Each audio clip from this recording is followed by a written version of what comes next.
When it comes to elite warriors of the sea, few are as feared or as secretive as the UK's Special Boat Service, the SBS. Often compared to the SAS, but operating from the shadows of the sea, these commandos are Britain's tip of the spear in maritime operations. In this video, we'll explore who they are, how they're trained, their unit structure and weapons, and break down 3 daring missions that show exactly why they're among the best in the world. Origins and mission. The Special Boat Service was formed during World War II as a small maritime raiding force. Since then, the SBS has evolved into a Tier 1 Special Forces unit, specializing in amphibious warfare, covert insertion, recon, sabotage, counter-terrorism, and hostage rescue, often in environments too hostile or remote for conventional forces. While the SAS is focused more on land-based operations, the SBS owns the water. They deploy via submarines, helicopters, mini-submersibles, or swimming, striking targets before vanishing without a trace. Selection and training. Becoming an SBS operator is a grueling journey. Candidates are selected mostly from the Royal Marines, though other branches can apply. All must pass UK Special Forces selection, shared with the SAS. The process includes endurance phase, weeks of navigation and marches across the Brecon Beacons. Jungle phase, advanced survival and combat in the jungle. Escape and evasion, simulated capture and resistance to interrogation. Combat diving qualification. This is where SBS diver training sets them apart. Candidates must master combat swimming, underwater navigation, diving in full gear, and surviving hypothermia-level water conditions. Only a handful make it through. It's said fewer than 10% of applicants pass. Unit size, secrecy, and main weapons. The exact size of the SBS is classified, but estimates suggest a force of around 200 to 300 active operators, organized into 4 operational squadrons, C, X, M, and Z. Each squadron can be tailored for a wide range of missions, from coastal recon and sabotage to counter-terrorism and direct action raids deep inland. SBS squadrons typically work in small, self-contained teams capable of launching operations by sea, air, or land. They often deploy with other UK Special Forces units or intelligence teams, maintaining a low profile while executing some of the UK's most high-risk operations. As for weapons, SBS operators are equipped with top-tier firearms suited for stealth, close-quarters combat, and maritime environments. Their primary weapon is the C8 Dimako carbine, a reliable and compact rifle adapted for Special Forces use.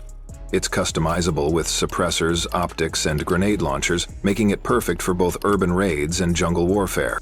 Other weapons in their arsenal include Glock 17 sidearms, A5 SD submachine guns for silent close-quarters fighting, HK 417 rifles for long-range engagements, and combat knives and diving gear for silent kills and underwater missions. Mission 1, Falklands War, 1982.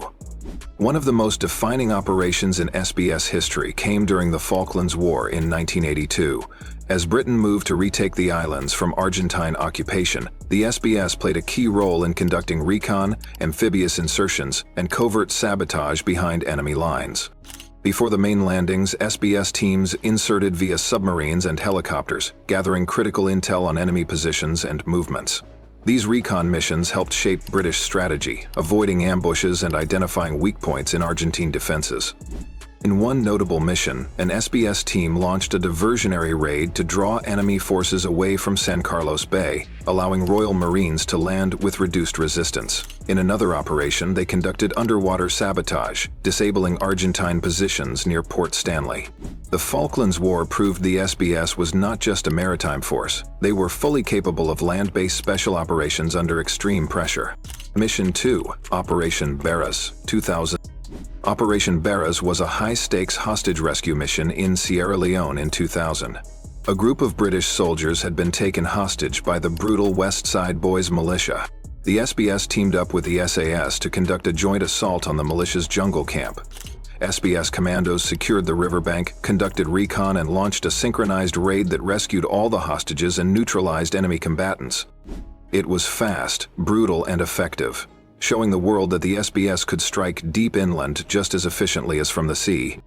Mission 3, East Timor Crisis, 1999. In 1999, East Timor descended into chaos following a UN referendum for independence from Indonesia.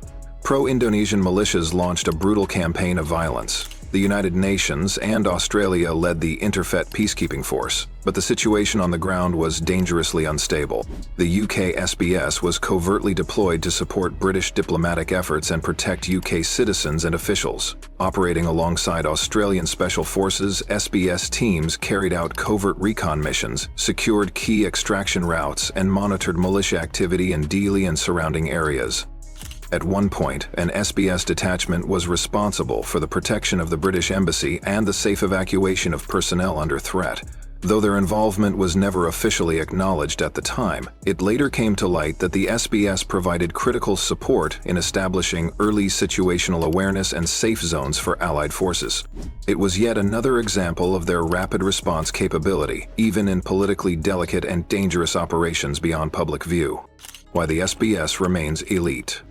The SBS remains one of the most elite and versatile forces in the world. From covert recon behind enemy lines to direct action raids, these warriors train for the most dangerous missions, many of which the public will never hear about. Their discipline, discretion, and deadly precision ensure that Britain's enemies can never feel safe, not on land and certainly not in the water. If you found this deep dive into the UK Special Boat Service informative, be sure to like, subscribe, and hit the bell icon for more Special Forces content. Let us know in the comments, should we do a video comparing SBS to the US Navy SEALs or Delta Force? Thanks for watching, and until next time, stay sharp.